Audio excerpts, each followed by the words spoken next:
start up again. What? So that micro content you're putting out for Netflix and Drill isn't stuff that you've done recently? No, I did most of that last year. Yeah, right. Last year. I haven't really done much at all this year. What have you been doing? Just training, man. I was doing some other work, that kind of thing. So just busy with other things. Yeah, you've got the super fight coming up. So I got another one, yeah. So do you go into camps and everything? Like you've got Saunders coming up. Do you go into because I think when's the Saunders one? Is it Fusion? Yeah, Fusion Fighting Championship. Yeah. So I never used to really do much of a camp for anything. Yeah.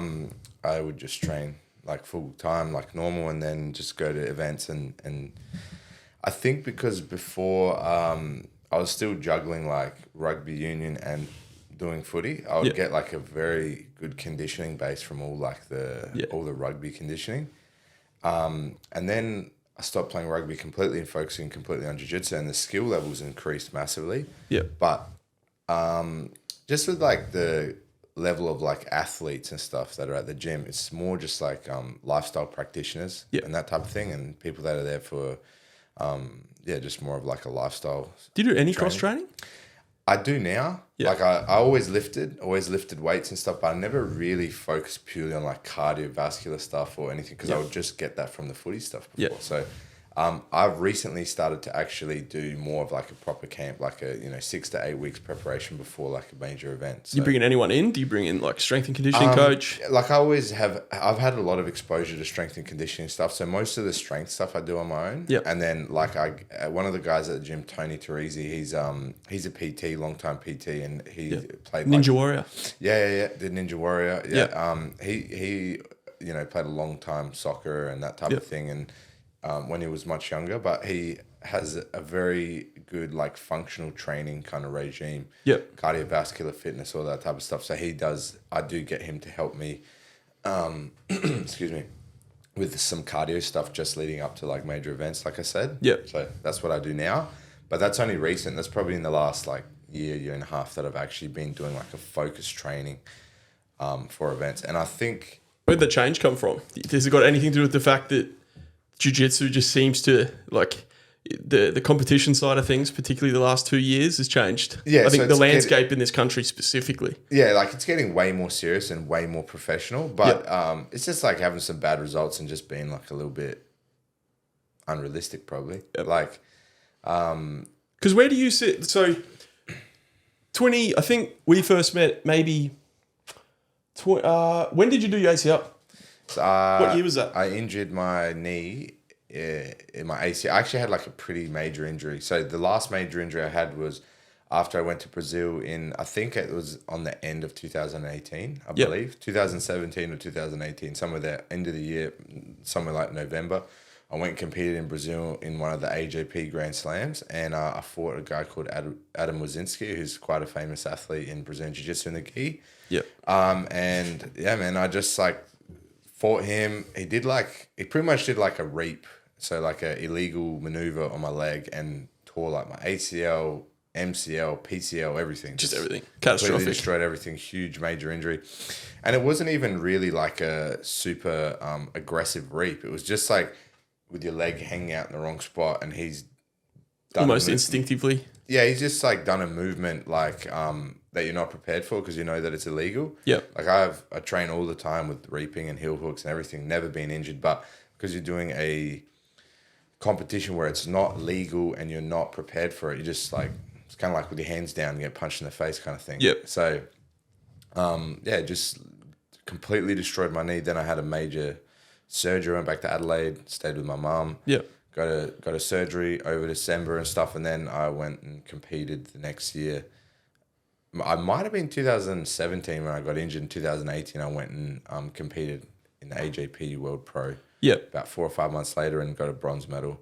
Yeah, because it was that 2015 to 2018. You seemed to spend quite a lot of time overseas, as far as competition side of things. Obviously, after that, like some injuries and stuff, and then there's stuff that you just can't like control, like the whole world shut down for fucking so long. And because so you would have been really peaking as far as that competition goes. Like athletically, you were. I mean, how old are you? You're only like I'm 29. Yeah, so I mean, athletic prime, so to speak, they say is what, not till... So I'll be 29 in August. I'm not 29 yet. It's August now. In a couple of weeks, I'll be 29. So yeah. There you go. Let's go back to Adelaide. So you went down to Adelaide to rehab. I followed you had a YouTube series. To do with your rehabilitation. And when I say you've been on that podcast content grind for a long time, you've been on that podcast content grind for a long time, man. I think going back, I used to watch...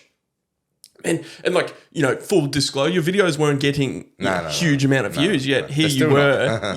Here you were every single day putting up, you know, your gym rehabilitation. Was that something you found comfort in? No, it was just something fun to do. Like, obviously, when you have like a major setback, it can be upsetting and difficult to deal with. So I think the thing, like I did podcasts and talked about this before, like the thing for me was you just find like other avenues to put like whatever frustration or energy into. So that was something for me that was like, oh, I'm going to start doing videos. So I just started. Was anything influencing you? Was there like particular content creators that you were following that were playing in that space? Like, because not really, I don't think, if you look at particularly jiu-jitsu, that outside of like Daisy Fresh, like, you know, back when when I say back when you were doing it wasn't that long ago, but there was no, you know, B team vlogs. There was nothing that really, you know, as far as like jiu-jitsu specific content, there was some things, but there wasn't really too much. And here you are. I don't know what your schedule was, but you were pumping out a lot of videos. Yeah. I would every time I'd go to the gym, and I had like, you know, a piece of shit little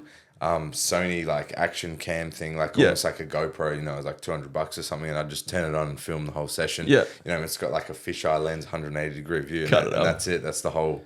But that's sort of, were you sort of running that rehabilitation yourself? Yeah, because you were doing a lot of kettlebell stuff, a lot of all of those sort of. Yeah. So I probably did that stuff for about a year. So even like after I started before the surgery, I even probably said like day, you know, 1 or whatever. Yeah. And then I would do like how many days after. And do you know how many days it took? Like how many days was it from catastrophic injury to? Yeah, I think I stopped doing filming at like over 300 days. So about a year since I got injured. Because I remember training at Garra. When I started training at Garra, I think you were away injured. Yeah. It was Thierry, the boss. Yeah. I think, you know, maybe 1 or 2 other coaches, but ultimately I think you came back, you had your knee sleeve on, and then it was I probably had that knee sleeve on for about a year, probably. Yeah. And how are you feeling? Like, how's the knee now? Obviously, what are we talking? We're talking a while ago. Do you mentally, in particularly with like the meta of heel hooks now? It's. I mean,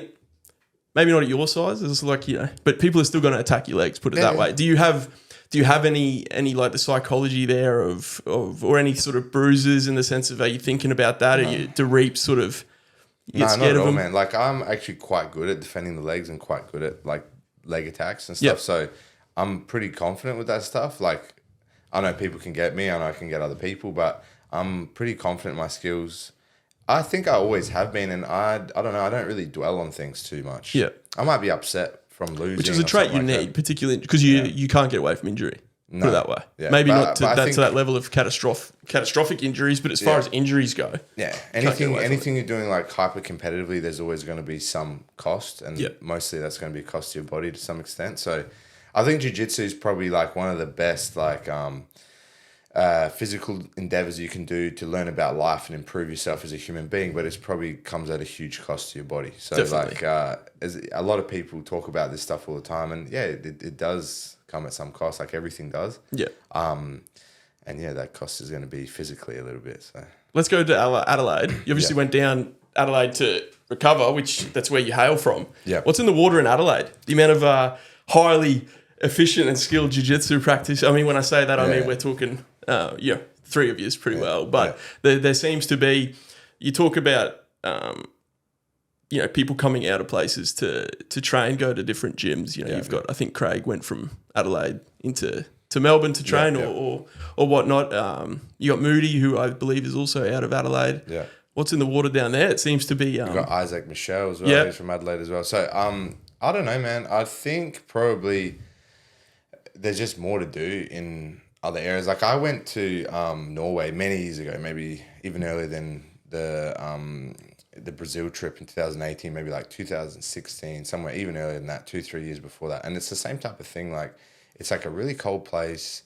There's, like specifically with them, with their seasons and stuff, they have like probably 3 months of the year where they can get outside and do stuff in the sun. So the other, 9 months of the year, they're just in the gym training. Yeah. So it's like, I think Adelaide's a little similar to that. It's kind of like a large city kind of environment. So everybody knows everybody to some extent. It's quite a small population of people, probably like 1.5 million or something like that. We don't really have like the beach, the most amazing beaches. They actually they do have nice beaches and they do have nice landscape, but just for whatever reason, I think it's just small enough and not like, it's kind of like country townish as well, just because of the population, how it's set up. So yeah, I just don't think you have the same like distractions and like the cultural vibe of like, oh, everyone's going to the beach on the Gold Coast or Sunshine Coast every weekend and they're hanging out in the sun and drinking cocktails or whatever. Yeah. So I don't know, I think it's just the distraction level, but also just the kind of like the culture of the city is very different. And big AFL city, isn't it, Adelaide? Yeah. Very much so, yeah. Yeah. No league. So was Union very big down there? No. So rugby in general is not that big in Adelaide, and you have the same type of thing happening where like all the guys that are any good end up leaving and going. Scholarships going to New South Wales, Queensland. It's almost similar to like what jiu-jitsu stuff happens with, the jiu-jitsu athletes happen and going to the US. So all the guys that are good here tend to go like, oh, I want to really pursue this. And they go to the US to some extent, do camps and everything. I'm probably the only guy that competed fairly like consistently that hasn't gone overseas and done massive camps or spent years of time there. Like, I pretty much do all the training here. I've done like 2 weeks at a time. Are you training at any other gyms, or are you training with anyone? Are you only training with essentially your students? I train with like students, and I do some wrestling now. Yep. Like in the last year and a half, I do like some like specific wrestling at like a wrestling club. But outside of that, I've always just done everything. Is there any reason behind that? Like you said, it's quite common for people to go overseas and train, but what's even more common is for obviously athletes to cross train between gyms, get different styles of training partners. Well, my full income is from teaching and coaching jiu-jitsu. So I think a lot of guys, since 16, I haven't been dependent on my parents for income. So I haven't had anybody to pay, like, there's been no financial like help. Like, of course, if I needed something and I could ask or something like that, but there's no being like, oh, you're 18, here's a place to rent. And X amount of money every week. X amount of money, income, whatever, allowance, whatever you want to call it. So I think, I'm not sure if that's happening with other people or if they got some other setup, but like for me, it's always just purely being financially. I have to look after myself. Independent. I'm an adult. Yeah. That's my job. So the reason I'm not going and, traveling and, staying there for huge periods of time, and I probably could have at certain points, but, had partners and girlfriends and looked after people and had some responsibility here. Yeah. So I just, financially speaking, it was never really a viable option. You've done all right. It seems to be working. I think I could have. I think, like, always looking back in hindsight, it's easy, but I think I can always have done better. You did well at trials, which is the outside of Isaac Mitchell. Yeah. I think it was 3 wins, 3 submissions. Yeah. So, obviously, you're not going to go train with Isaac unless you have any interest in training with Isaac. I used to train with him all the time, so we actually knew each other quite well and very friendly. In Adelaide? In Adelaide, yeah. So I was already in Queensland. He was still there in Adelaide competing. And then he started to really kind of like show the metamorphosis and involvement he had, like when he was living and staying in New York and training with Danaher and all those guys and stuff. And then he kind of just continued that with the B team and that. He's no longer there. I was going to say, he's not training at B team full time anymore, is it? Or was he ever? I think so, but like I don't really know too much about all the social stuff. I don't know what goes on there. I just focus on my own stuff and train and compete, and that's my job. Well, so 16, you've gone from Adelaide to Toowoomba. Yep. TGS. Yep. Scholarship. Yep. So I was on a rugby bursary there. Yeah. Yep. And then a lot of people that take up jiu-jitsu, particularly at the young age, that end up turning into athletes. It's a supplement to union or league or anything like that. So I'm assuming that you've started jiu-jitsu to supplement your union or anything like that. Correct, yeah. Yeah, right. Now, when was the decision made to go, you know what, I'm not going to pursue union, I'm going to pursue jiu-jitsu? Because when you made that decision, was there anything to pursue in jiu-jitsu? Like, I wouldn't say that like financially that was a thing. Like I just always had this idea that I was going to somewhat be an athlete to some extent. I don't know where that idea came from. Maybe it's just something that I wanted. Yeah. Parents athletic? My mum was athletic, but she was a single parent and she just worked full time and that type of thing. So I wouldn't say my parents were athletes or anything like that. I come from like a migrant, grandparents that migrated here from China. They're actually Russian heritage, but they were living in China. They migrated to Shanghai and then got on a boat or a plane and came here to Australia, and just super hardworking, really like tough mentality, immigrant, like village people that just worked very hard. Take every opportunity. Yeah. And I talk about this stuff on a lot of podcasts. Sometimes it's about jiu-jitsu. Sometimes it's more about like dating and society. But I think you don't have a choice when you come from a situation that's so dire. Like, life's fucking hard, man. Life's difficult. Like people die and they don't have food and that type of thing. And you don't really have the choice to live in the luxury that we do in the West. They struggle every day. So when they come here and they just see so much opportunity and so much option in what you want or what you can do, they just can't believe it. And they really flourish in that type of situation because in the scenarios that they come from, it's perspective, isn't it? Yeah. Ultimately that's what it is. It's perspective of what could be wrong, and struggle is relative to where you are.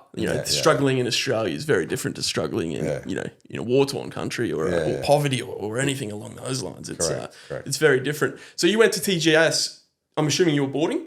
Yeah. So I boarded there for 2 years. How was boarding? I didn't actually mind boarding. Like anything, there's good things and bad things. The camaraderie aspect of, living with a bunch of friends and that type of thing is great, but also you get on each other's nerves and that type of thing. So I think the discipline nature and the regime for me was very helpful. Yep.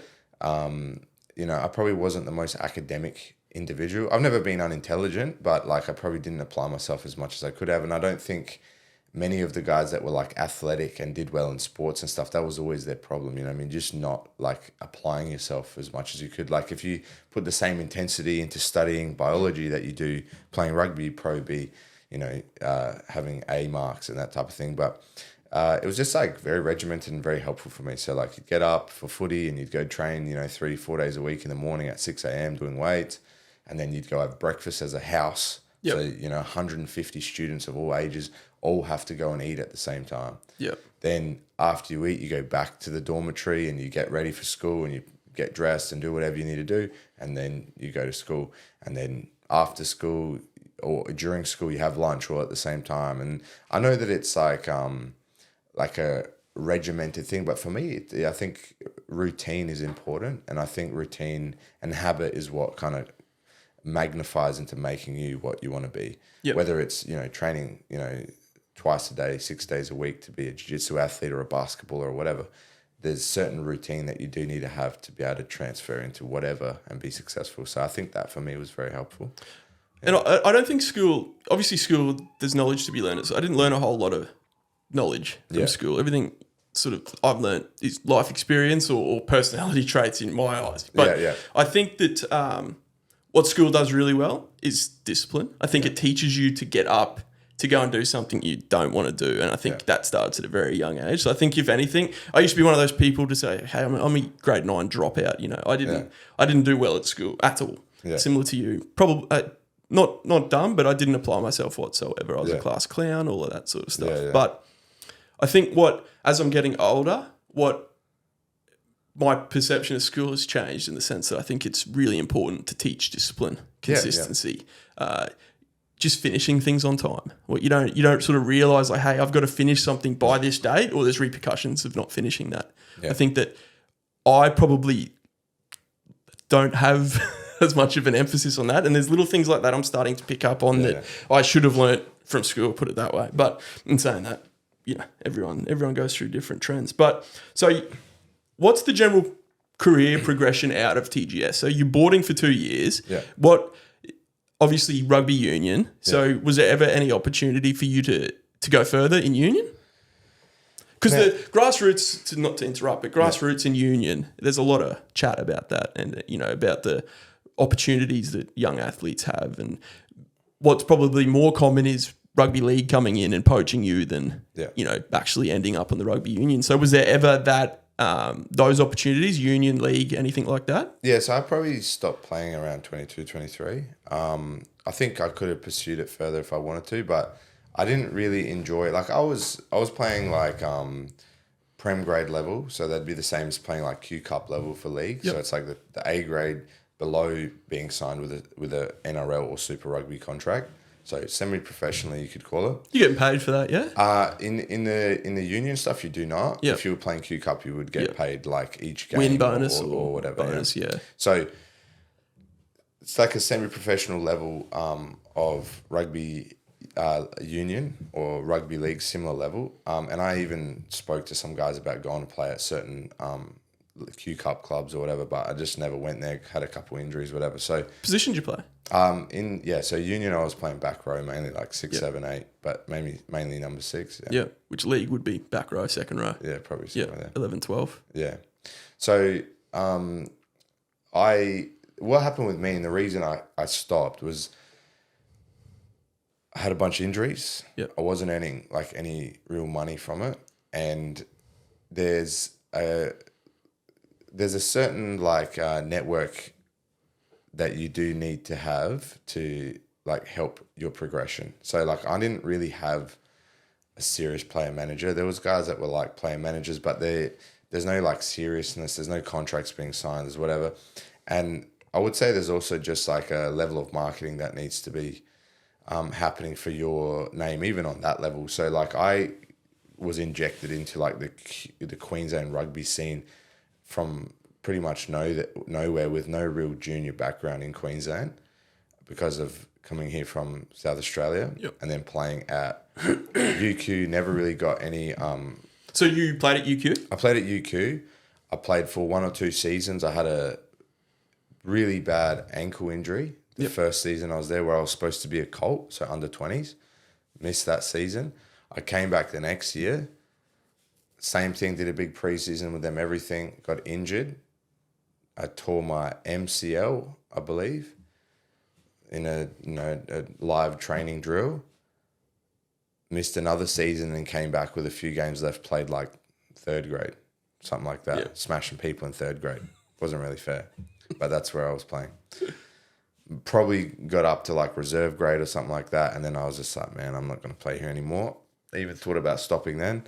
Then I was talking to a few other people. They're like, oh, look, come back. You had a few injuries. Come and play 7s. So I started playing some 7s and stuff, and then went to Souths in Annerley. This is all while jiu-jitsu was... I was training jiu-jitsu at the time already. So training... Were you in Brisbane? Yes. Yeah. Yes. So I was training jiu-jitsu. It was probably a brown belt at the time. Yeah. That I was at Souths. Are you still Garra's youngest? Youngest brown belt? I don't know. I think you're the youngest brown belt. Okay, well, there you go. There you go. There you go. I don't know, I'm not sure, man. But I was playing there, I was training jiu-jitsu, got a brown belt. I even, went to Abu Dhabi while I was at like playing, and they're like, oh, this week. I was like, man, I'm going to be away this week, so I can't play. I'm going to Abu Dhabi. They're like, all right, man, yeah, no problem, rip in, blah, blah, blah, whatever. All right, cool. And then, I didn't even the first season there, I really didn't play much first grade. Like I played probably half the season in reserve grade, and then I played Prem grade for the back end of the season. Then played in the premiership, final one, all that type of stuff. Woo, woo, woo. And then they're kind of like, oh, man, you can play NRC. So I don't even know if NRC is running anymore. But it was a secondary kind of league that was televised throughout Australia. And there was some teams from Japan and stuff like that playing as well. Kind of like the feeder teams for all of the Super Rugby clubs that were close to in the vicinity. So you're going to play like all these feeder clubs in the NRC comp, and they're like, man, you're probably going to get a call up because of, you played well in the final and all this type of stuff and whatever. And then there was an injury. They're like, oh, well, they want you to come in. I said, no problem. Like I already flew back to Adelaide, and they were like, man, you should come to training, whatever. I said, all right, well, I need to know if I'm going to be in the team because I got to fly back. And then they're like, oh, we'll let you know. Didn't really hear anything, and then didn't get a call up. So then I played one more season of Prem grade stuff. How old were you then? Probably, like 20, 21, 22, 23, somewhere around then. So you're playing well and truly after you finished school? Yeah.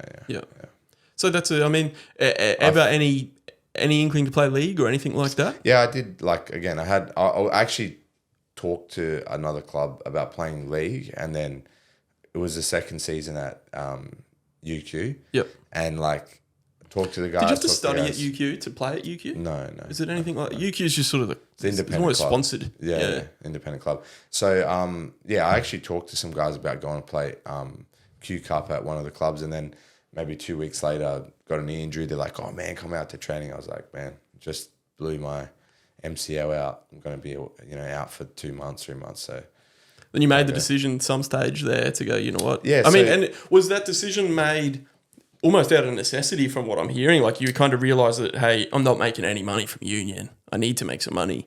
Yeah, like I was probably about 23. I'm like, man, I'm watching guys, and I've watched guys that are in their like mid-30s still trying to crack Super Rugby and shit.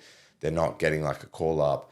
I who knows? Maybe I could have played Super Rugby, maybe not. But I believe I can. But that's just me personally, and that's my confidence in myself to do things. But maybe I'm wrong. Maybe I wasn't as good as other guys.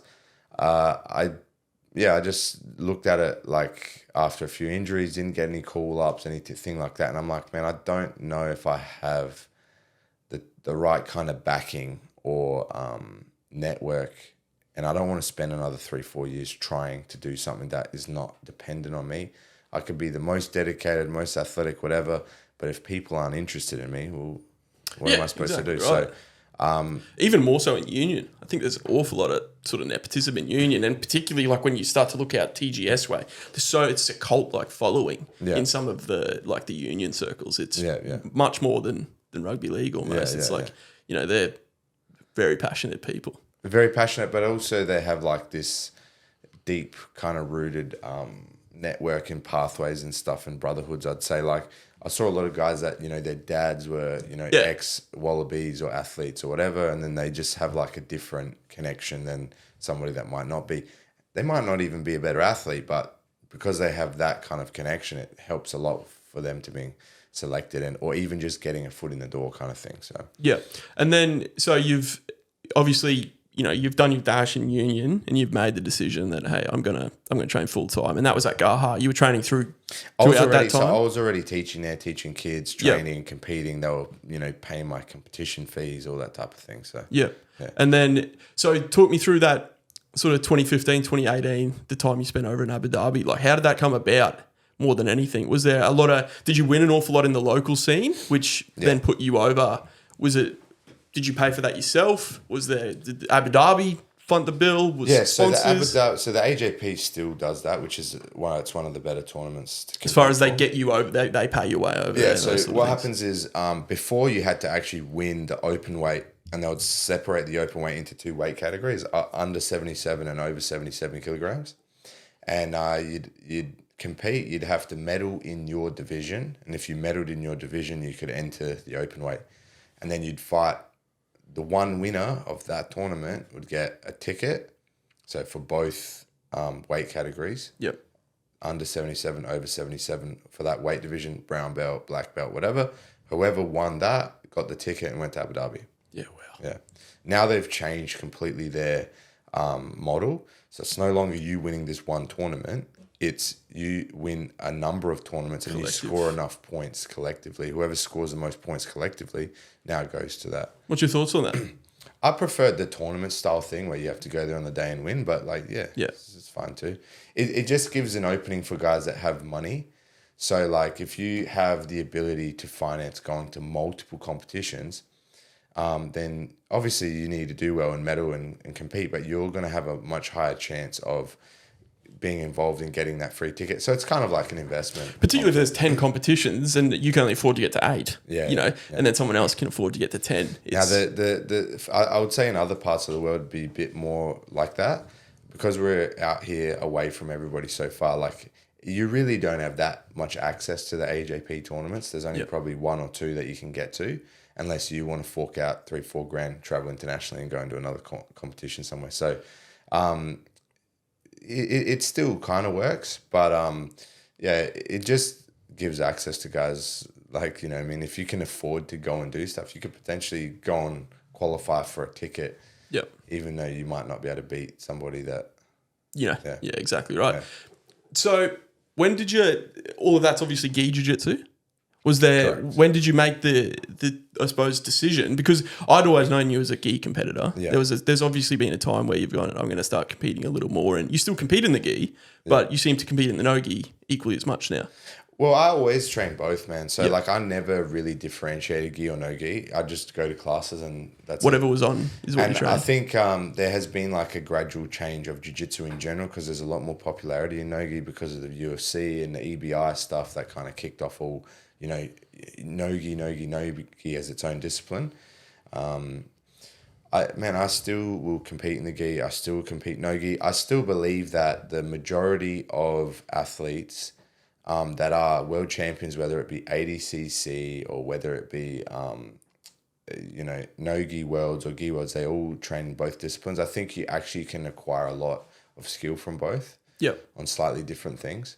I think you have to be way more technical in the gi because you just can't overcome stuff by being athletic or explosive or whatever, even in defensive scenarios. So, I just think there's a lot of benefit from training both. In my opinion, that is a form of cross-training, and that does give you a bunch of different skills that you would not learn from just doing gi or only doing no gi.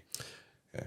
And that's the interesting, the shift towards no gi is essentially being marketing.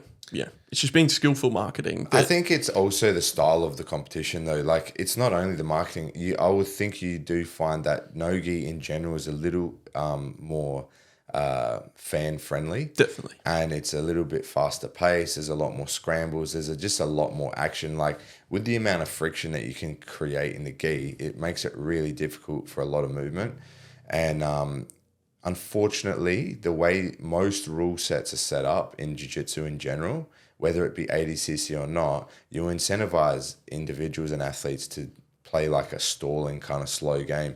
So I think until there's a huge change in how you incentivize athletes, you're always going to have that problem. Yep. And whether it be an EBI rule set, whether it be whatever, people are always going to take advantage of whatever modified rule set.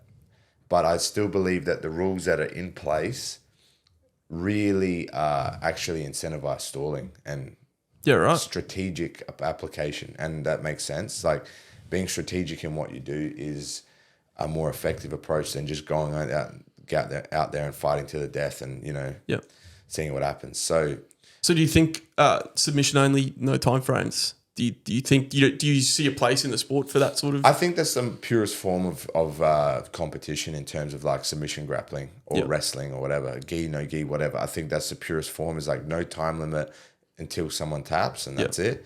Unfortunately, that's not that user friendly because of how long that could take, and particularly main events and if there's time frames, things like that. It could be 2-3 hour fight, and that's what they would do. There's recordings of Helio Gracie fighting other guys, and they're 3.5 hour fights. Yeah.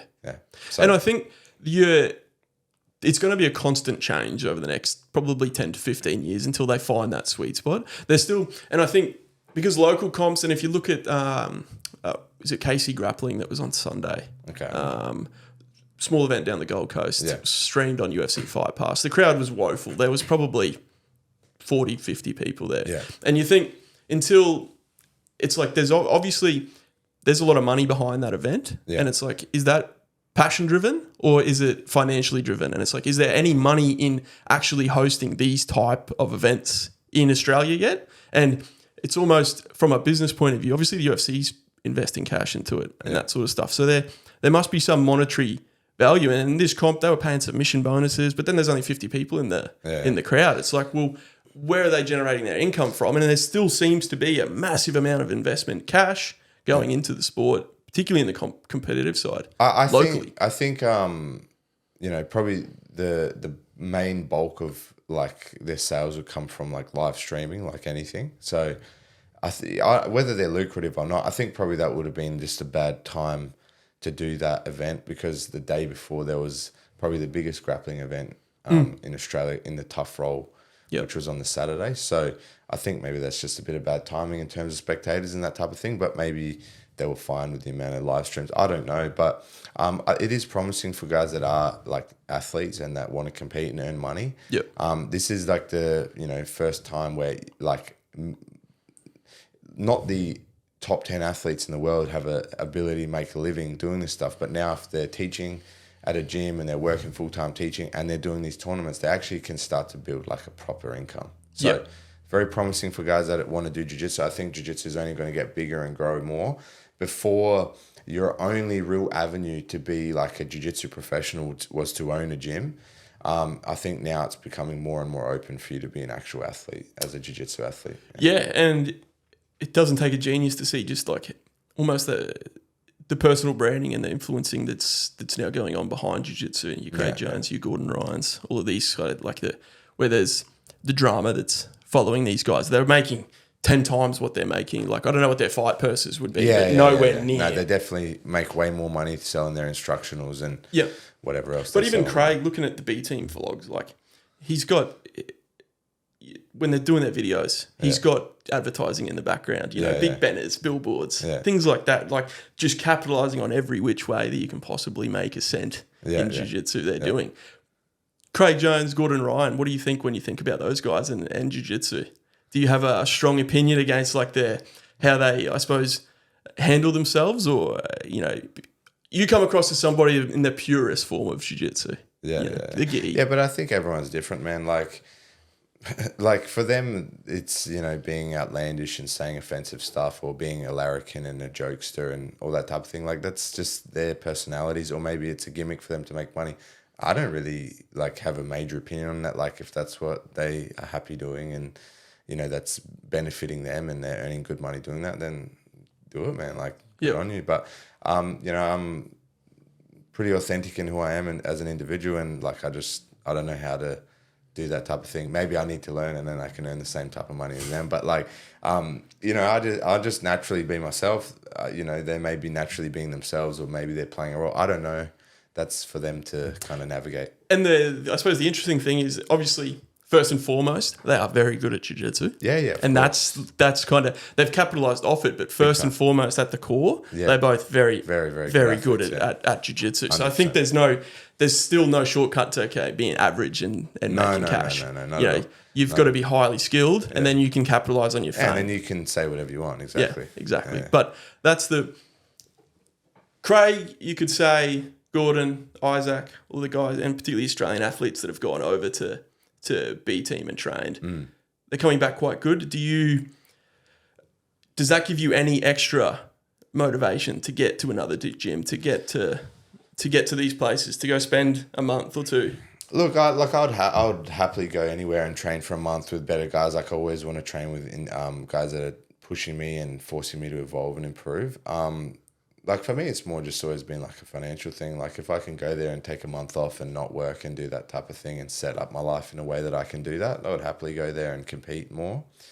I have my own personal goals and things that I want to work on too. Like, so like I'm always busy and I've always got things to do, and there's always stuff that I can put my energy towards, but I would absolutely love to go and train anywhere. Outside of jiu-jitsu? How are you spending your time? Because you'd be coaching. You're coaching what, 5-6 days a week? Yeah, I coach 6 days a week. Yeah. So are you? And then you've got your training schedule. Yeah. So your personal training schedule. Yeah. So my personally, in terms of training, like outside of doing probably like 3 to 5 different like weight / cardio sessions a week, and maybe like 1 or 2 wrestling sessions a week, I do train with within some of the classes that I'm teaching. Yep. Then I've got like privates and private classes that I'm doing, and then whatever other work I do. Sometimes I'm doing some trade work. Sometimes I'm doing some maintenance stuff. Yep. Sometimes I'm doing. It's kind of crazy that you social media kind of things. Yeah. You're kind of. I mean, I don't know where you sit in the official rankings, but as far as you're probably one of Australia's most decorated Brazilian Jiu-Jitsu athletes in the sense of your international achievements. Obviously, not necessarily no gi, but specifically in gi. Yeah. Was there let's go back, an opportunity to to train in those, do you think it changes much for you? Like, do you think that outside of it just costing you money, you're obviously at the top of your game to an extent as far as technical goes. You have access to the same. Outside of training partners, is it going to make you that much better? I don't think it's going to make me that much better. I think it'll just like kind of get me like well tuned for like a major event. Does that make sense? So I think like I try to be quite analytical about everything and like really understand the function of what things are for. So the style of training that I'm able to do, because I'm training with guys that are a lot less skilled than me, is really a lot about skill acquisition. Because I have the freedom to try and attempt techniques consistently and grow like quite a vast game compared to guys that are training with like high levels that are using the same techniques to stay competitive within those roles.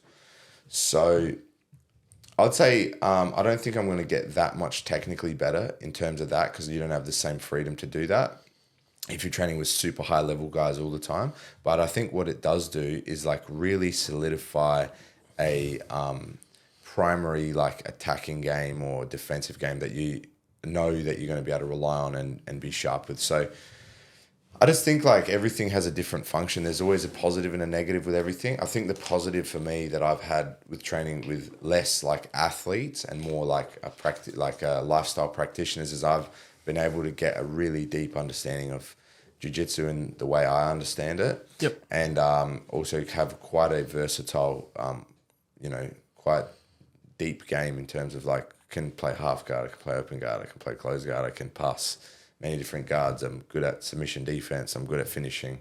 I have the ability to go in any area. But what it doesn't help me with is get like a really, really, really sharp, like primary attacking weapon. Does that make sense? So, yep. Yeah. So are you going in, do you find that you're specifically working on a specific technique for a certain amount of time and then using it in competition? I tend to do that, yeah. Yeah. So I tend to like pick something that I want to work on and then I'll do it for like a few months until I can hit it on pretty much anyone that I'm training with. Does your opponent influence that decision at all? Yeah. In the sense of, are you doing video on the guys that you can do video on? Are you identifying weaknesses in their game, and then that's the athletes that I'm competing against? Correct. Yeah. Not really, man. Like I will get some input from other people that will do some like research and watch and say, oh, like look, the guy's really good at this and this, and then off of that, I'll kind of just formulate some form of strategy or. Yeah. You a fan of competitive jiu-jitsu?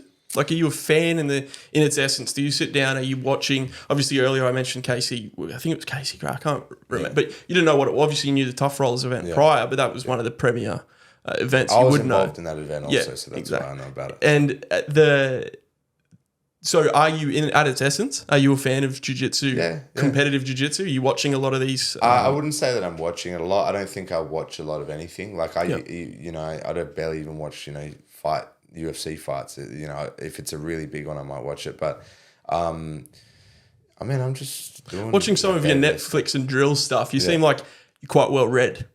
I do listen to a lot of podcasts. I do read a bit here and there.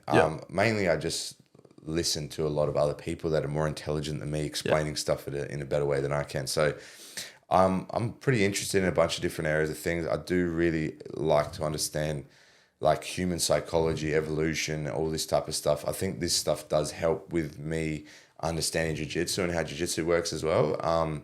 But it's just, for me, something that's interesting. I want to know why we do what we do, why the world is the way it is, and all that type of stuff. So, and I suppose jiu-jitsu is obviously very physical, but is just as mental as it is physical. Big time. So, you need to be able to, under pressure, make the right decisions. And there's a few sports out there that you can not go on autopilot. And I think jiu-jitsu is one of the sports where autopilot is risky. That's where you get caught, essentially, particularly at your level. Yeah. But when do you, I suppose, make the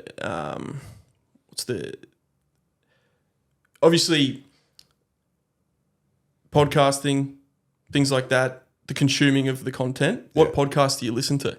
Man, I'll listen to whatever. I used to listen to a bunch of Joe Rogan stuff, all the different stuff there. I listened to a few different like kind of like what do you call it? Like an evolutionary dating kind of podcast. When you say evolution, are you talking about at its essence, or are you talking about psychologically? So evolution. So most people have like two kind of like trains of thought in psychology. There's like psychology and there's evolutionary psychology. Most of the people that talk about psychology in general say evolutionary psychology is the only real psychology that there is. So, and it comes down to the kind of thing I was talking about before. Like this is, some theories or whatever, or some provable ideas that every like process of thought, every action, everything, all the things we do come down to a function of survival to some extent. And how that manifests or whatever, like you can never truly create a marker for things, but a lot of people make some really good points about like through evolution, as we've adapted and that type of thing, why we behave and act in certain ways as males, as females, as human beings, and that type of thing. And I just find that stuff quite interesting. And I think if the last few years, you would have an awful lot more. Things have changed so much. Social media after COVID, it's insane. TikTok, for example, I've got 3 kids. Yeah. None of them can watch a long form movie. It's just unwatchable. Sitting down for 120 minutes. It's not going to be long until movies are 2 minutes. And people are paying for that. So I mean, they already are through things like Patreon and YouTube Premium and things like that. But where did that come from? Where did that start? Is that something you were interested in all the way back in Adelaide, or is it something that you've found later in life? I know you did a podcast, obviously last year. Now we've spoke, but with the psychiatrist that trains at Garra. And that was super interesting. Fuck, I couldn't hold my own in a conversation with you two. It was we were deep in a few different things.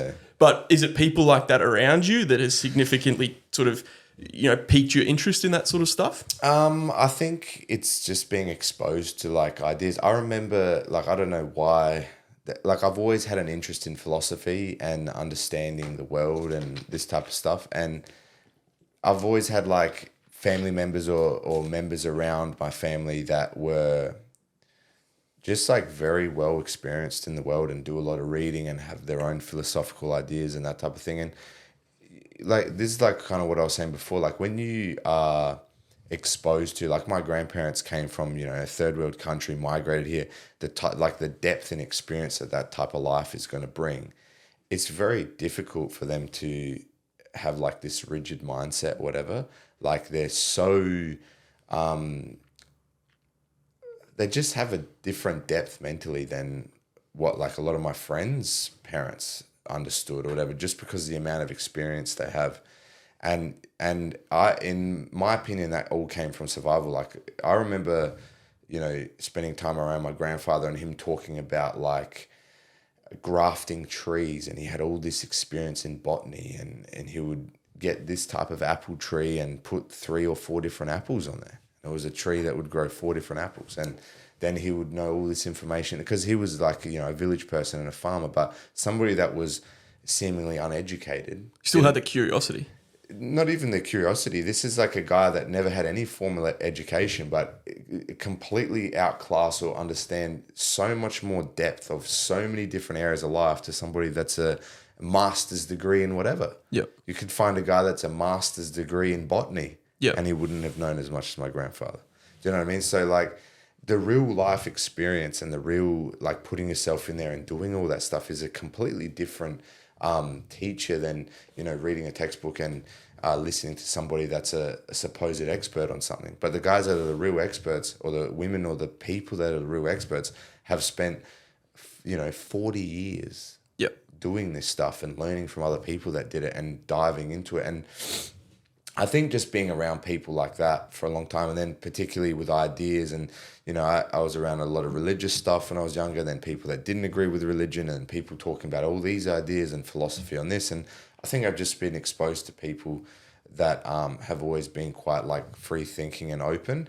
And then also like, I don't know if that was the influence, but I would get interested in stuff and I would listen to philosophy. I remember, 14 years old or whatever, listening to Alan Watts, like philosophical like YouTube videos that were 3 hours long and trying to understand what the fuck it meant. And it was all this like airy fairy shit. And then as you get older and learn more about life, you start to understand certain points of it. And yeah, I don't know where that drive or that motivation comes from, but I just think I've always been interested in that type of thing. It seems to have, I don't know, I'm sure you potentially could identify specifically, but it seems to have helped your sort of how you mentally approach jiu-jitsu. Big time. I think the curiosity and being like excited about problem solving and figuring shit out is a personal thing. Like I don't think other people have the same joy in doing that. I do. I enjoy that. I enjoy trying to understand and problem solve. That for me is interesting. It's exciting for me. I enjoy doing that. When people come to me at the gym with technical issues on how to solve, I enjoy figuring it out for them or coming up with solutions. I just enjoy doing that. I think it's I think a lot of good head coaches do. Yeah. I think that one thing's for sure is like that the really good head coaches out there absolutely love being asked questions. They love being able to solve the problem. It can almost be to the fact that you're just not problem solving yourself in the gym. So when someone else comes and says, hey, I've got a problem. Well, if you've just been toweling up blue belts for however many rounds you guys roll for, well, the ability to solve a problem for someone is, particularly if you're somebody that likes it. Yeah. I want to go back. You said 14 years old, reading books on philosophy. Two things that I think of when I think you, particularly values, is based on what I know of you is consistency and discipline. They're two things that I think you have in spades. And that can be found, and I don't want to harp on your vlog series and your recovery, but that's just consistency and discipline. You did not want to do that every single day. But you still, despite there not being someone driving it, you didn't have 10,000 people that were waiting on every video to come out. No, not at all. You did it for you. Yeah. And so I think that looking in is that they're two values that I think you have in spades, or core values rather. Yeah. Would you agree? I would say so. Like compared to the average person, there's always people that are better than you in many aspects, and there's people way more disciplined, way more consistent than me. But I think towards like the average individual, definitely. I think that's something that a lot of people struggle with for sure. Yeah, and I think it's getting what I've noticed, and particularly online, and there's this. Take it from somebody that owns a business. There's this grind, this sort of makeshift grind that everybody says you need to be in, right? And everyone's in this pursuit of trying to, in my eyes, get to a point where they can be ill-disciplined. So they're like, I want to get this to here, so then I don't have to be disciplined.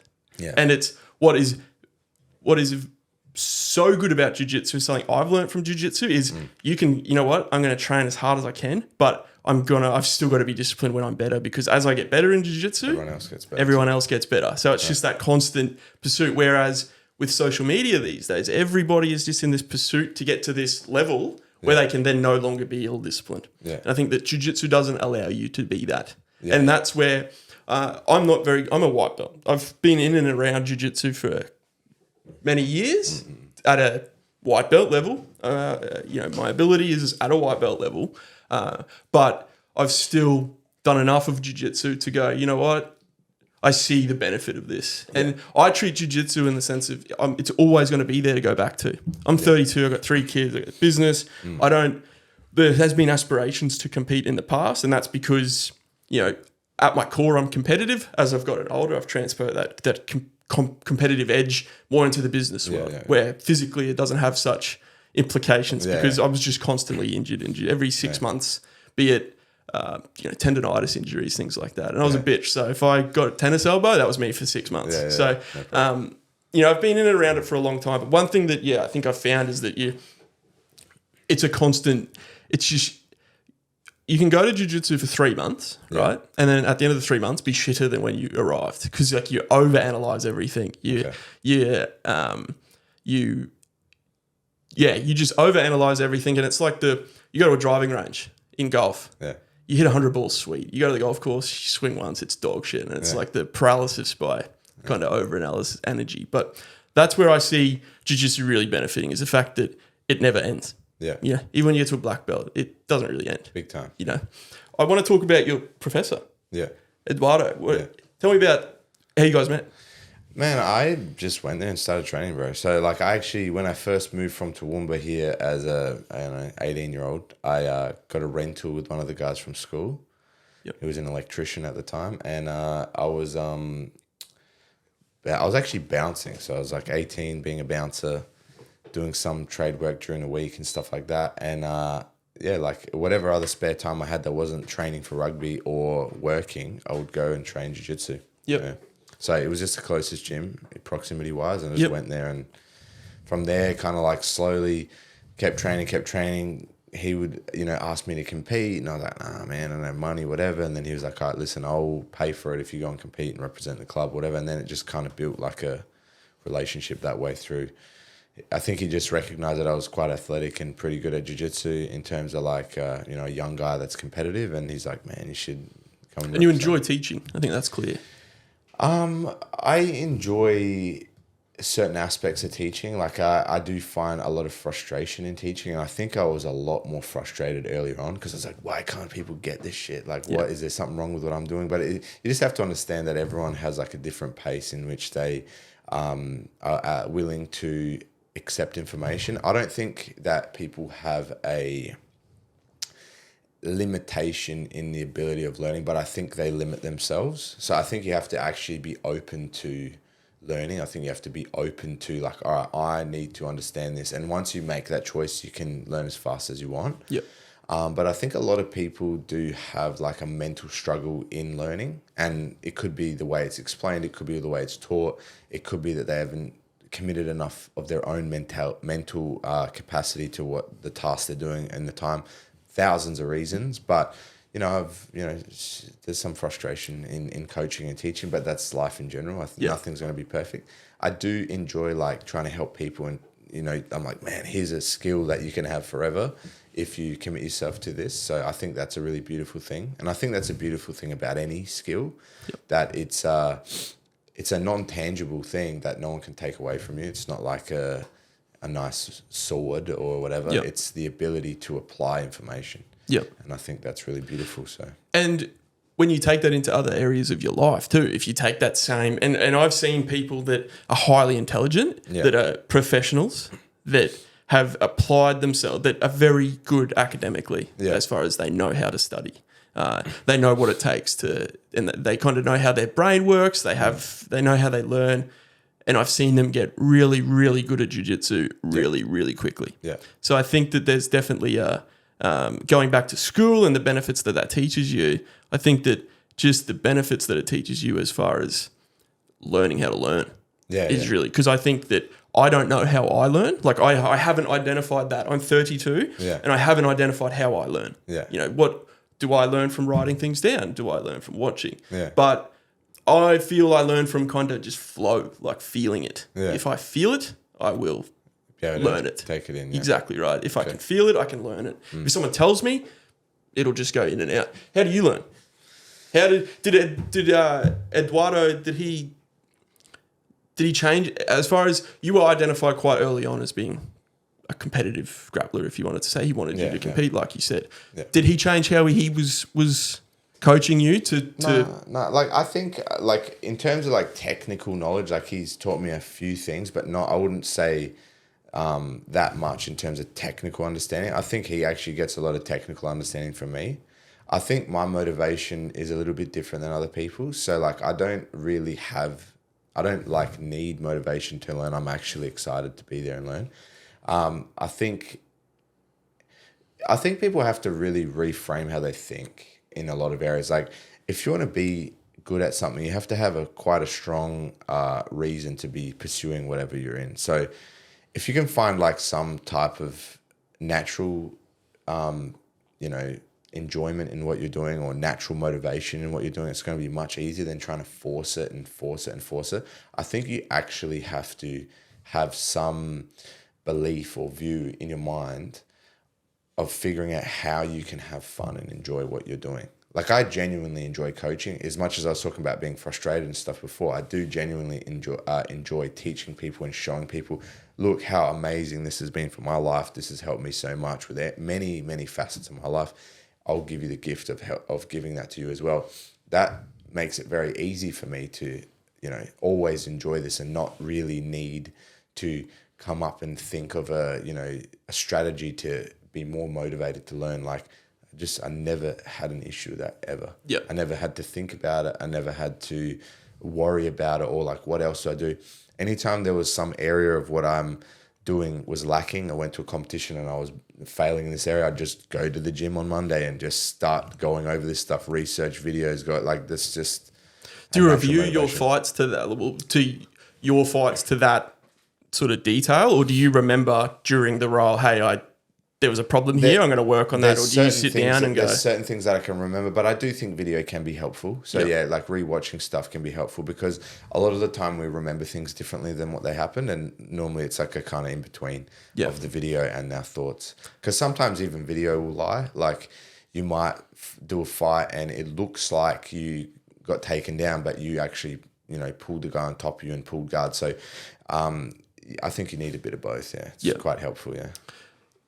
Let's go to, obviously, to talk about union and moving into jiu-jitsu, and this goes into your fight with Saunders and the fact that he was quite well versed in league. He was essentially making it in rugby league prior to deciding just to go down the grappling route. Yeah. But I think that we're starting to get to a time in jiu-jitsu where these people are, okay, I'm not going to go down that route or that sport, and they're just very athletically gifted that are now coming into Australian jiu-jitsu, whereas I think America might have been 2-3 years ago. Yeah. Whereas in Australia now we're starting to see these, Saunders, for example, probably being one of the prime examples that's trained for, I don't know, however many, not very long. Yeah. And now he specifically seems to, from what is online, seems to work a very specific game plan that's going to play well in competitive jiu-jitsu. Yeah. Do you change how you train in that sense? Like, you're just training jiu-jitsu?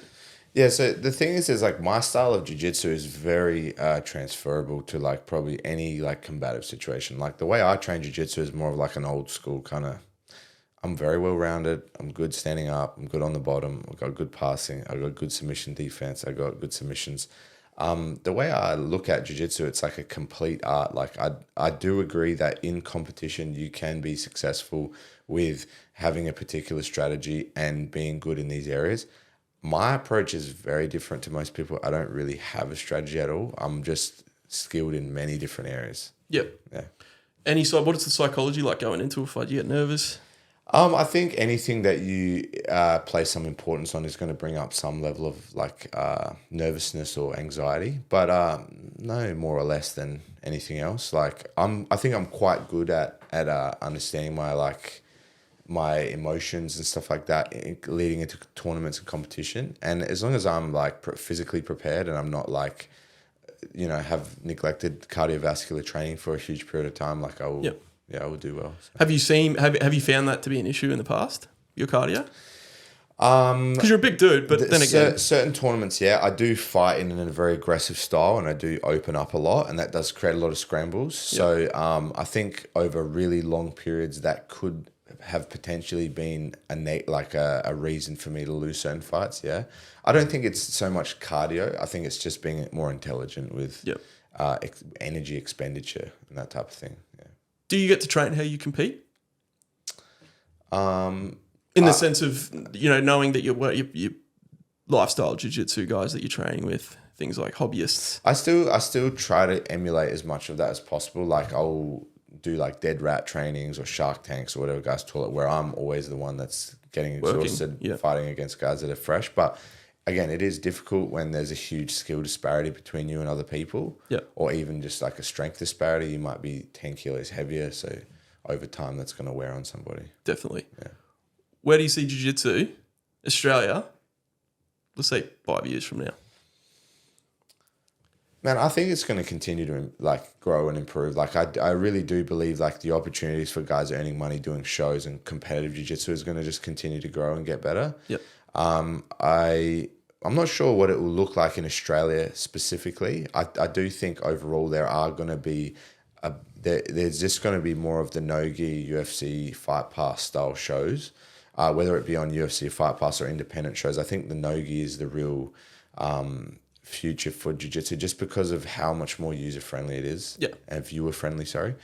I think you really need to change the rule set on a bunch of different competitive like rule sets for it to be like enjoyable for people to watch. Well, at the moment, you still need to train jiu-jitsu to watch. I mean that you can kind of tell who's winning to an extent. Yeah. But, it's very hard for somebody that doesn't or has never trained jiu-jitsu to have any sort of perspective of exactly what that athlete's going through. It's like the age-old, you watch a UFC fight at the pub and the guy says, why doesn't he just get up? Yeah.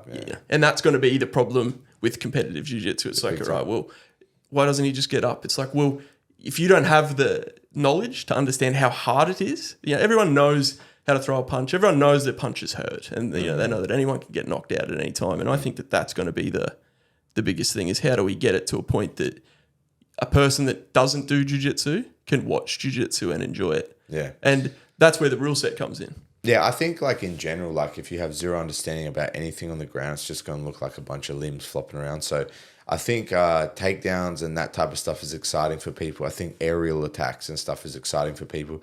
I think those are very rare and they are very difficult skills to get good at. I do think there used to be more of a takedown emphasis in jiu-jitsu in general in the in the 80s when the golden age of jiu-jitsu competition and stuff like that, because all of the skill was based on like fucking bashing people in the street. So it's like a applicable skill for self-defense and getting punched in the head when you were in your street gang or whatever they were doing there. So yep.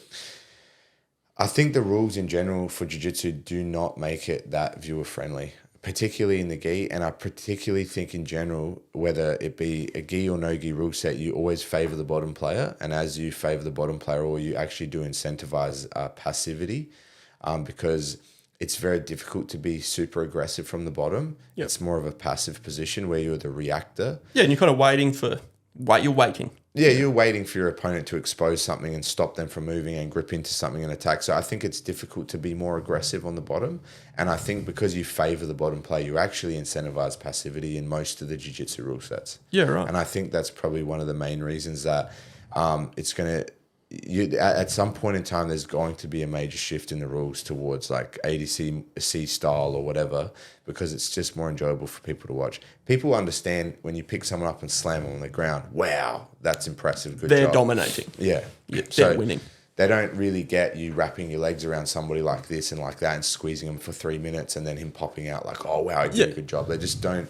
People enjoy impact. Like when you watch car races, people see a crash and it's because it's a huge, explosion of movement. People can understand that type of intensity. When you're watching animals and then they explode and rip a branch out of the tree or whatever, that's what startles people. So I think like really slow passive stuff just doesn't get people into what they're doing. Displays of athleticism and aggression, it's in our like nature to recognize. We're like, oh fuck, that could be danger.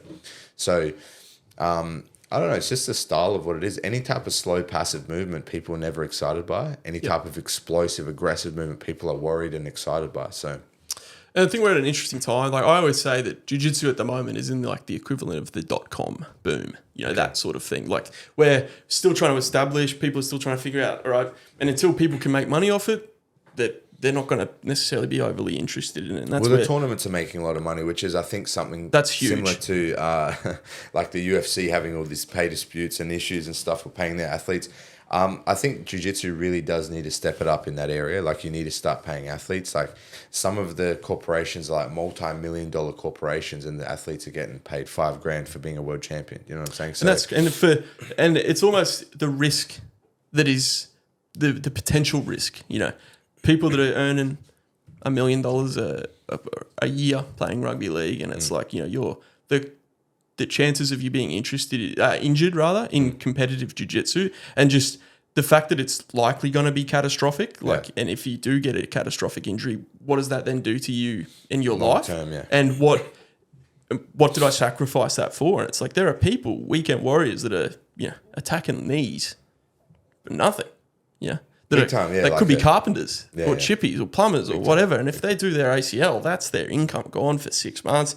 Are they going to rehab properly afterwards because they're just hobby? Obviously, you're a professional athlete. You know the importance of rehabbing and things like that. Are these people going to rehab properly?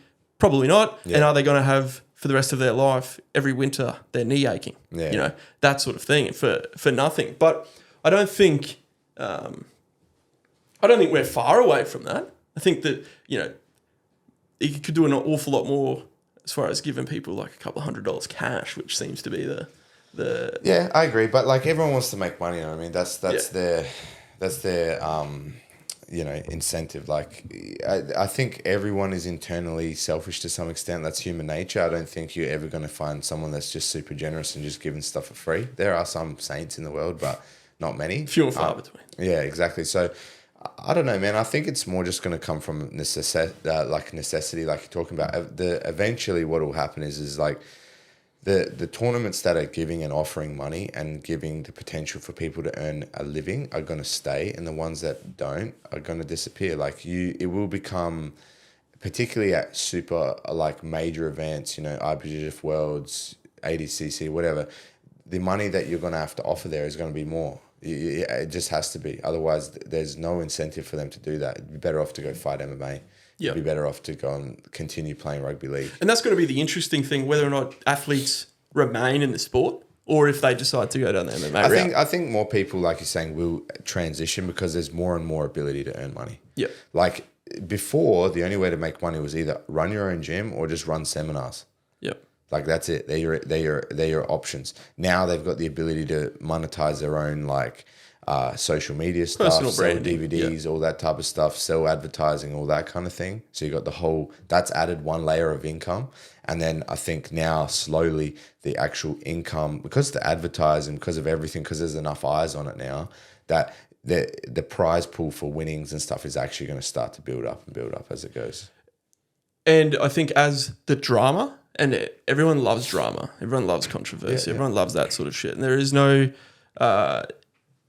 absence of drama in the jiu-jitsu world. Oh, particularly in any social group, man. Particularly over in the States with Craig, and it's almost as if, and it's a masterclass in personal branding. Both Craig and that's what I essentially am very interested in. Yeah. I'm very interested in personal branding, marketing, advertising, how people essentially find their low-hanging fruit, monetize it, and then run with it from there. But the one trend that, like you said, doesn't matter the social group, but one trend across every social group, and particularly like you see it in podcasting, the podcast drama, that shit sells. Everyone wants a pod. If I wanted the podcast drama, I'd ask for comments on Josh Saunders and try to get you to try to that sort of thing. Yeah. And over there, they just know that shit sells. It sells. That drama sells. The shit talk sells. Yeah. You don't look like a man that has any interest in doing any of it. Look, man, I just try to be plain and honest. Like I'm not really out here to personally attack anybody or anything like that. Like, if someone's doing the wrong thing, I might say that, but like, man, that's their choice. They're going to, I think like whether you believe in karma or karmic retribution, all this type of stuff, like I do believe there is a sacrifice or a cost to pay with all your decisions.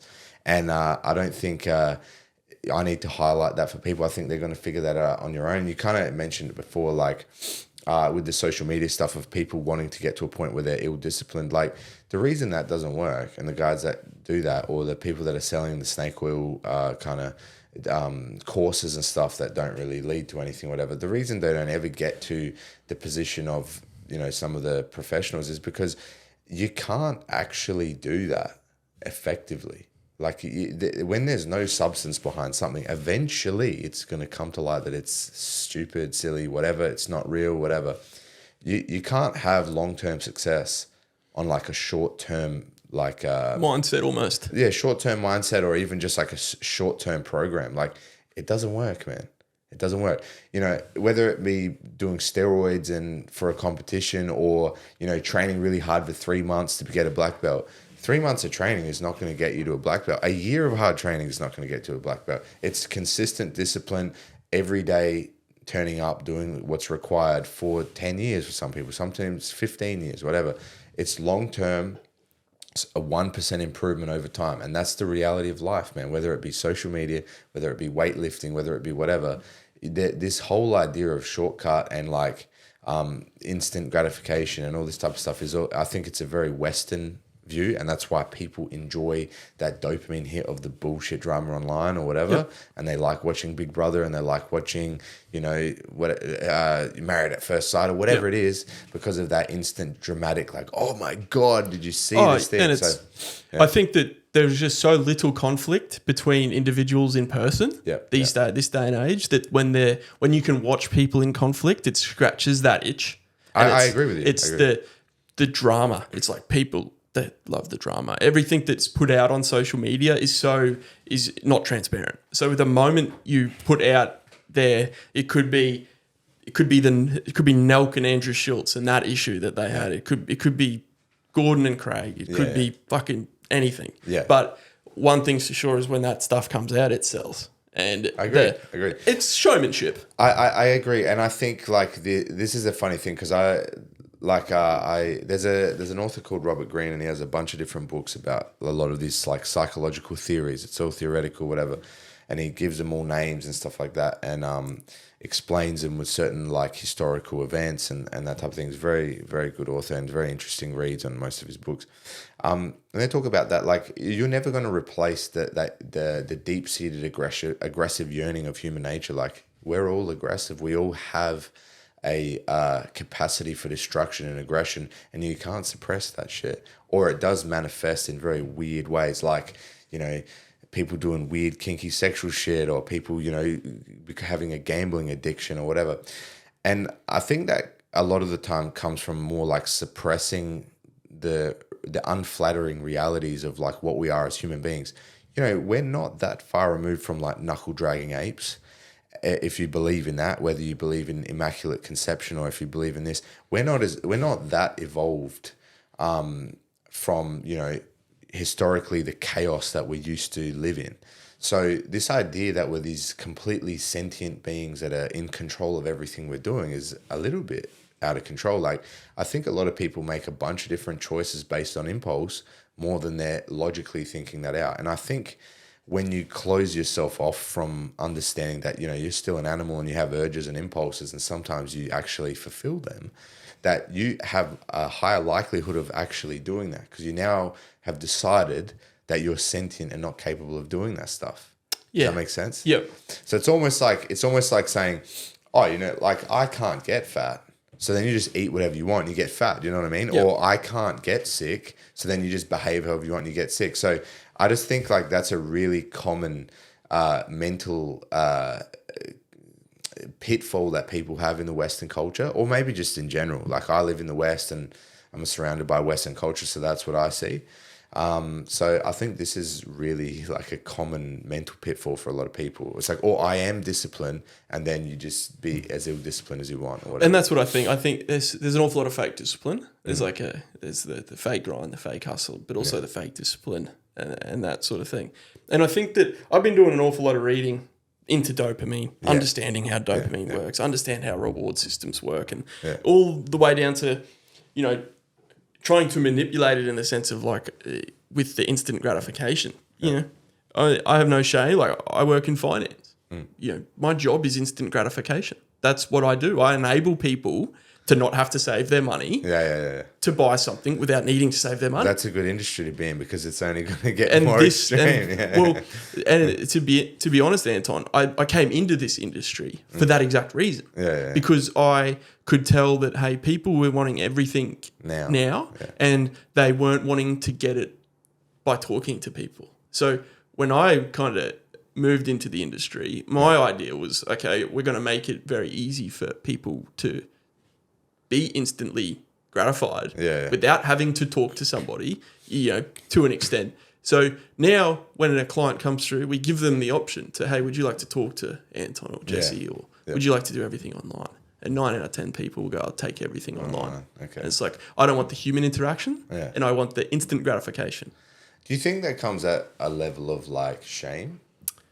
I think that there's a level of, okay, I don't want them to see my overall position, or I don't want to talk to someone and say, hey, I am in a bad position. But for the most part, it's like we have people that like, okay, what almost the opposite that I'd tell you, like well, people with $1 million in the bank are still opting to put all their information through. Okay. And it's like, well, I understand it from a perspective, okay, maybe if somebody's not in the best financial position, maybe them being shameful to actually have that conversation with a human being. But it's like, well, people that should be the polar opposite and want to tell you how much, this day and age, everyone wants to say, hey, look at me. I've got this, that, and everything else. This is my social media. So it's kind of contradictory to the sense, but to round that off, I don't think it's necessarily, I think they want the dopamine from whatever they're trying to get to, not necessarily part of the probably just like something in the way. They're like, this is a waste of time. I want to get to that dopamine as quick as possible. Streamlining it. And that's exactly right. And I think these days people profit from streamlining how quickly somebody can get a dopamine hit. Okay. I think that's a good point. Yeah. That's how I think people make money these days. Yeah. And you can see that on TikTok. It's however many second videos, bang, straight to the point, and I can just scroll up to the next one. The barrier of entry between like getting things, achieving their dopamine. I don't even have to look for the content I'm interested in anymore. These places give it to me. Yeah. Like I don't even have to search anything. It's just like I can go to recommended videos and they're already there for me. Yeah. It's like that. All of these companies are just shortcutting how long it takes you to get your dopamine. Scratch your itch. Yeah. And you look on these TikTok videos and I overanalyze everything. Videos. It's like, all right, I see these podcast TikToks and it's like, what are you actually doing? And it's like, in reality, there's no one across from them. They're just having these conversations. They've got a camera on them and they're selling whatever they're selling, snake oil or whatever, whatever their niche is, exactly right. So every video, even down to I don't know if you've seen it, but I've been getting inundated with these videos where the top half of the video is the content, the clip. Yeah. The bottom half of the video is like Grand Theft Auto. Okay. Going like these speed ramps. And it's like you're getting whatever the content is, but maybe the visual content's a bit boring. Flashy and... So they've now put the video in a video that's much more appealing to the eye. Okay. And it's really nice to watch. Yeah, I never really thought about that kind of extra dopamine hit of all the flashing lights or the... whatever action happens. And it's like, but the videos that they're using are really like, they do scratch the itch you didn't know was itchy. It's like they're jumping and they're landing really smooth. And it's like all these other areas. And it's, that some 15-year-old kid didn't come up with that. That idea, no. That's being driven and it's impossible to find out the first video that had that. Yeah. But I dare say the first video that had that was likely created by TikTok themselves. They know, okay, well, we've done this level of research. We know, okay, if this video meets this video, then this is the outcome. Okay, and then they've started to do it. Mutating content. And that's exactly what it is. Yeah. They're mutating video content, podcasting content, and then it won't be long until that, like whatever that shift is again. Yeah, that's like a really interesting thing to think about because it's like, man, everything is evolving so quickly and we just have no idea how it's going to affect people. No.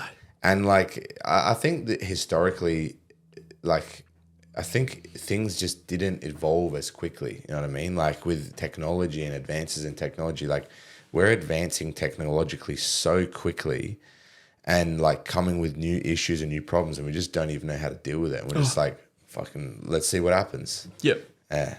Wild West in this type of...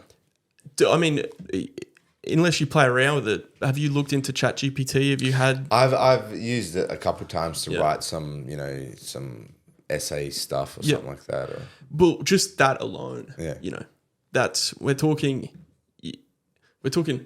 15, 20 employees that is now down to one. Just the jobs that takes. Yeah. I mean, ChatGPT is never going to teach someone jiu-jitsu. No. But it could put together a training program to get an athlete to a particular level. 100%, yeah. That's for sure. It's, okay, I want... Or a strength and conditioning regime or whatever, or a diet plan or whatever, yeah. And as things get, better and better, I can get, I want show notes similar to whatever my favourite podcast is. Yeah. But it can get down to the point of, all right, Gordon Ryan, these are someone out on the internet has identified, X, Y, Z, kind of how he trains. Yeah. And you can literally put together a mirror image of Gordon's training, you know, regime, to the set. Yeah. On Gordon, on jiu-jitsu as its whole, PEDs. Yeah. Obviously, there's probably few sports that, you know, so I suppose that have that. It's almost like a meme, PEDs and jiu-jitsu. Yeah. Well, I would say this, man. I think most high-level sports has a bigger doping issue than is like made aware of. Like even with, if you have a look all the way back at AFL, which is probably the premier sporting league in Australia, they had like all these, you know, maybe Essendon coach, I think. Essendon coach. You had like a particular doctor giving them all peptides and all types of stuff like that. I don't think that that's ever going to disappear. I think that that is always going to be a consistent problem. I listened to someone talking the other day, and they were talking more about political stuff, and they're like, you know, if this person said, I'll give you $100 million to come here, would you come here? So, yeah, of course I'd come here. And then they would say, all right, do this and this. I'll shake hands with this person. And then they'll take their clothes off. It's like, how quickly are you going to get out of the room? Oh, 1 minute. You know, 10 seconds, I'll leave my gear here. I'm doing a podcast. That's enough time for them to take a photo of you with that person. Yeah. And now you do what the fuck I want. Yeah. And the point of like his whole thing is, it's like, it's very difficult to be competitive with that. And this is something that I've always struggled with. Like, I remember going to Abu Dhabi as a brown belt, probably 22, 23, and talking with Craig Jones and a female athlete called Kate Wilson from South Australia. And like, I wasn't specifically, you know, talking to them. There was a group of people there, and they were talking about steroids, and like, everyone's on steroids. I was like, no way, that's bullshit. He's like, no, everyone's on steroids in jiu-jitsu. I was like, there's no way, man. There's no way that they're all on steroids. And now that I'm like older and I've actually been around other people that have been in the sport for a long time and all that type of stuff, like 80% of the athletes are on steroids. There's a small portion of guys that are not using PEDs.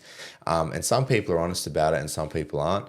I have never taken any performance enhancing drugs to do competition ever in my life. I just recently tested negative for this thing for Lachlan Giles and got a grant and some money. And the unfortunate reality is like, as much as I can complain about it and be upset and all that type of stuff, which I do get upset sometimes, and, you know, in my own personal circles, I will get annoyed and complain about it and stuff like that. There's nothing I can do. So I either got two choices. I can either use steroids like everybody else, or I can just shut the fuck up and do my best. And that's what I've chosen to do. So, unfortunately, cheating and getting whatever advantage works. And because that... It's not illegal though. It's not cheating.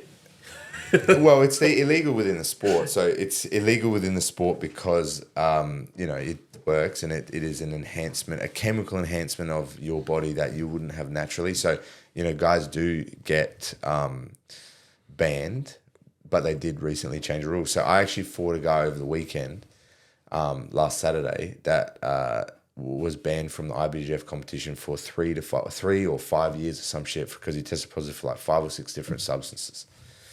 Because he won the Nogi Worlds, and after they did that, they wouldn't go to the podium. They disappeared, and they did a test later on, found, you know, 5 or 6 different banned substances, banned for 3 years, can't compete in IBJJF anymore. After they banned 5 or 6 athletes, all from the same gym, they then released a statement saying that they're no longer going to do testing. Yeah. Because the problem is like, it's the same time. If you've seen the Icarus documentary that was on Netflix, great documentary. Essentially, what they're saying is like, if you have a look at any sport, probably the top 20 to 25 athletes are all fucking doping. Yeah. So if you want to get the first place medal with somebody that's actually a clean athlete, you're going to have to go back 25 places. Well, that's a pretty fucking bad look for whatever sport that is. And that's pretty much the same thing that's going to happen here with jiu-jitsu. It's like, they're no longer going to test for it because they're just like, well, fuck, it makes the sport look bad, blah, blah, blah. It's the bad press. Even if you look at NFL or any other major, you know, Premier League sports where they have a huge industry of finance, they test, but their whole roster's on steroids. So what do? They go, oh, okay, we're not happy with you right now. 3-year ban, you're on fucking steroids. See, we test. And then maybe next year they'll test some other guy and he'll get banned. But they're not going to test the entire league and ban everybody because they'd have no fucking league anymore. League. Yeah. So I think that's like a bit of a dirty secret in sports in general is doping and drug use is rampant, and it's way more common than people make out. And whether it's your local... Man, I remember going to school playing rugby union. Really? First 15, and there's guys there talking about using stuff at school. At school, man. This is like 18-year-old kids that have got access to anabolics and clenbuterol and all this shit. Some of them weren't even like, first 15 rugby players, but they had access to some type of fucking performance-enhancing drug, whether it be because they wanted to lose weight to get, fit for schoolies or whatever the fuck. Like, they have access to all this shit. And the unfortunate reality is that people use, like, whatever enhancement they can to get ahead in life, and whether it be Adderall so that they can stay up all night doing all day, day trading or whatever the fuck it is, or doing coke so they can do that. I think people are going to use whatever advantage they can use. Yeah. And that's just the reality. And you can be like noble and honorable like I am and be like, fuck that, I'm not going to use that. But at the end of the day, the reason I think that I'm making a better choice is because long term, these people are going to have the consequences of that. Like the guys that are dying at 50 or 60 from heart attacks and shit that were MMA athletes or bodybuilders and shit, it's not because, an accident. It's because of what they fucking put their body through on the substance. Yeah. So, like, I think everything comes at a cost. I'm not willing to fucking pay that price.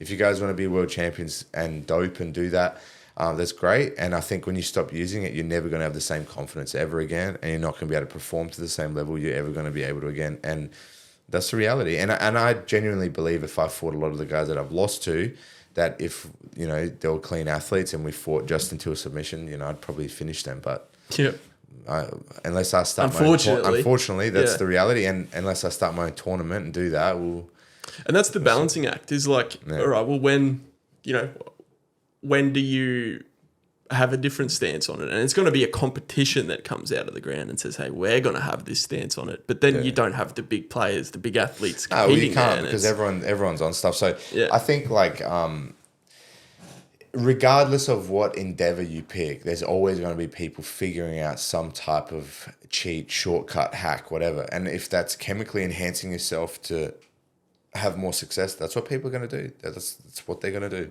Yeah. People are going to take every opportunity to get as much advantage as possible. That is life.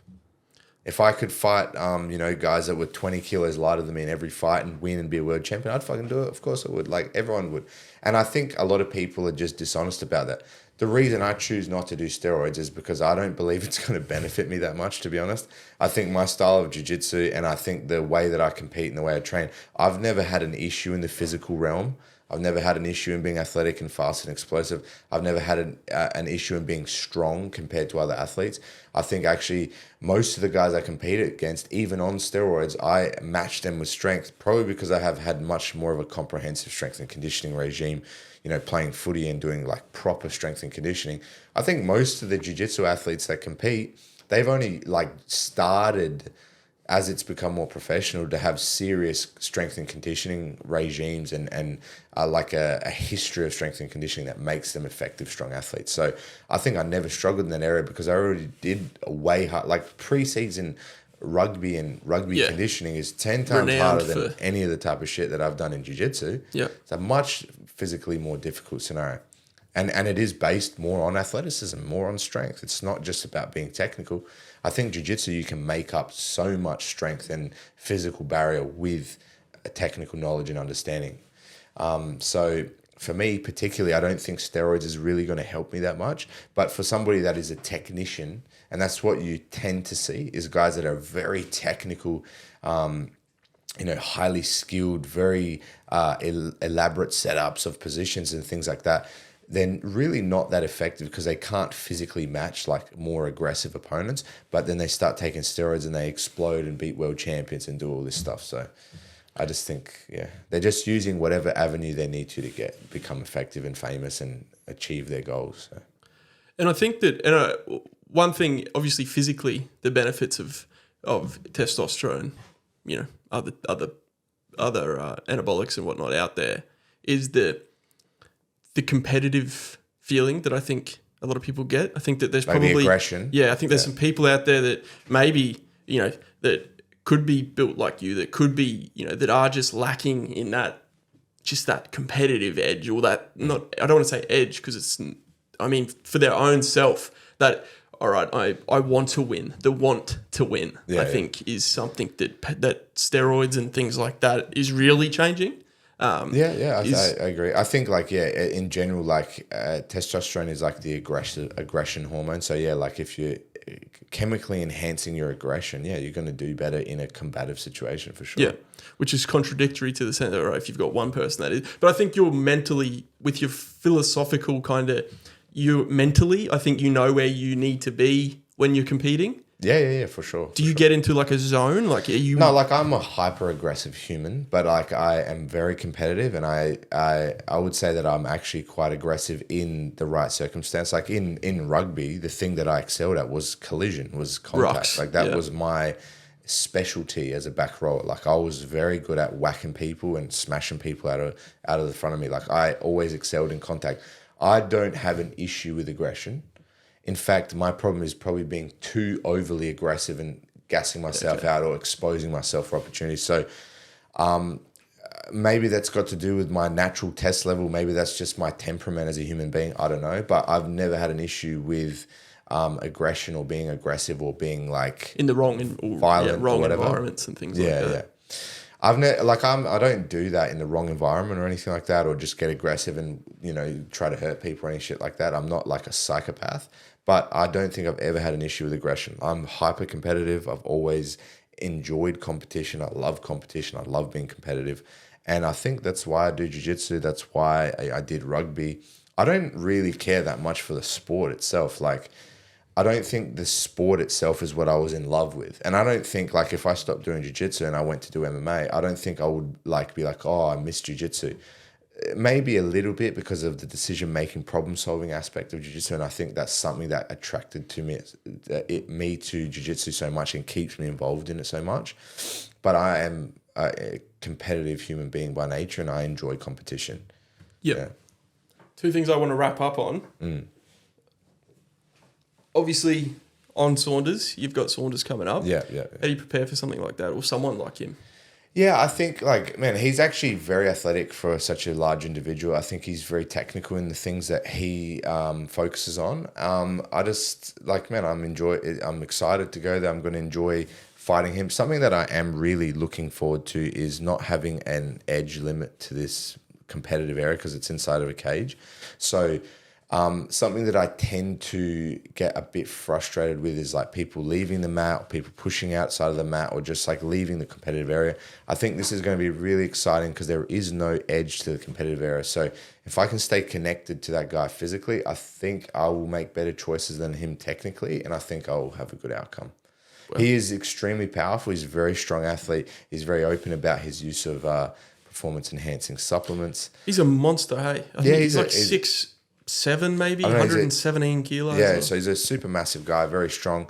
I'm pretty strong too. He's probably a fair bit stronger than me, but I still think I can overcome that strength disparity with some good decision making. Who knows though? He might fucking submit me in 10 seconds. I might submit him in 10 seconds. Who knows? Yeah, it's going to be fun to watch. That's for sure. I think something. When is it? So it's on the 7th of October in Melbourne. At online the stream? Yeah, there will be an online stream. So you can, check that out, look at all that stuff. I think something that I do well with, particularly at my weight level, at my weight category and how heavy I am, is I'm very quick and explosive for that kind of weight level or weight regime or weight class. So I think I can really utilize that to get some good position. Yeah. Yeah, I think Saunders is someone that I think he's very opinionated on his, I suppose his philosophy to jiu-jitsu and how things. But there is also no. I think he's proven now that he is quite technical.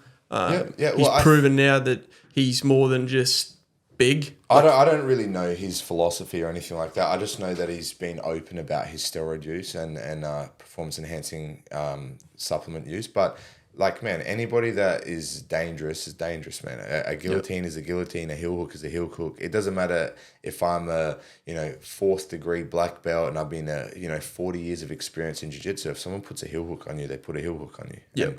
Either you know how to defend it or you don't know how to defend it. Heel hook's a heel hook. Yeah, correct. And it doesn't matter at which level you're at. If someone grips and does the mechanism of breaking correctly on your leg will break. Yeah.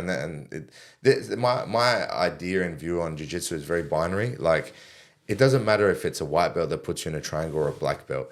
If you understand the mechanism of contracting your legs, it's the same reason that a 6-year-old girl could break someone's arm if they didn't know how to move their arm correctly.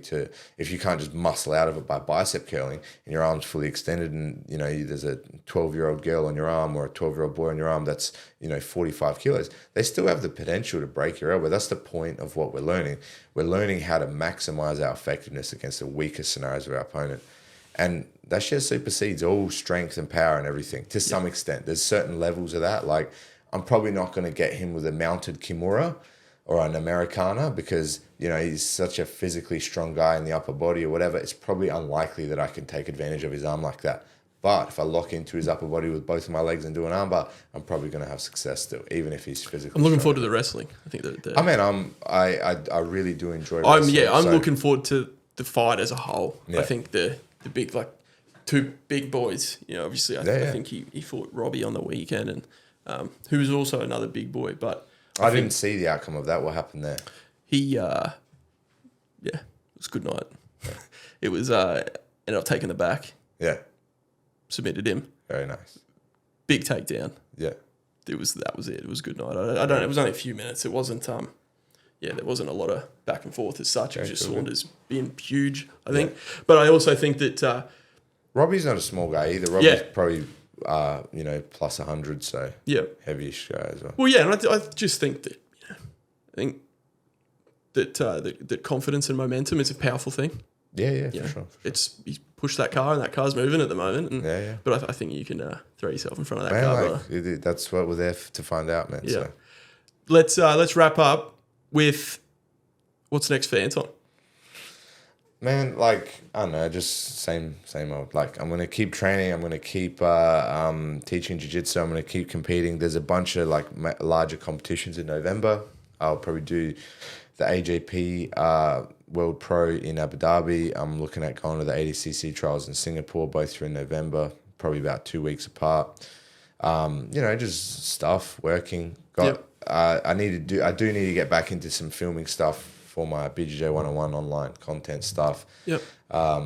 Plug that. It's your online library. Yeah. So it's just an online library. It was really something we just kind of focused on during COVID to give people access to that. So mainly for the students, but it's open to anybody. So if anyone wants to learn some techniques or look over some videos, there's a bunch of podcasts and stuff on there as well. Probably 40 plus podcasts with conversations of, average students and world champion level athletes and, guys that have been teaching all around the world, doing seminars as their job and, head referees, all sorts of different people, mainly talking about jiu-jitsu. I always sneak in some stuff about society and psychology and all that type of thing. But so there's that. Yeah, bjj101.com.au. Go check that out if you're interested. Just doing a few different things. Going to go do some corporate kind of self-defense seminars and that type of stuff. So just always keeping busy, man. New season of Netflix and Drill? I definitely will start that up again at some point. I just need to get some time together. Yeah, some discipline. Set up exactly. Focus the discipline back in this area. Yeah. You've only got so much time and effort, so you got to focus it where it's supposed to be focused at the time, man. Mate, I think you're balancing it pretty well. Yeah. I'm looking forward. So when's Fusion Fighting? When's that? Is that your next fight? Yeah, so that'll be the next competition at this point. So 7th of October, Fusion Fighting Championship in Melbourne Pavilion. So if you're there in Melbourne or if you're going down to Melbourne, go get some tickets. Go check online that out. Stream, yeah, which I'll be tuning in from. Of course. And shout out to Garra. Garra Brazilian Jiu-Jitsu, Kelvin Grove. That's where I'm teaching. Awesome. Mainly, so. Anton, thank you very much, man. First official guest. Of course. Thank you so much for having me. Thank you, brother. Thank you, man. Cheers. Perfect.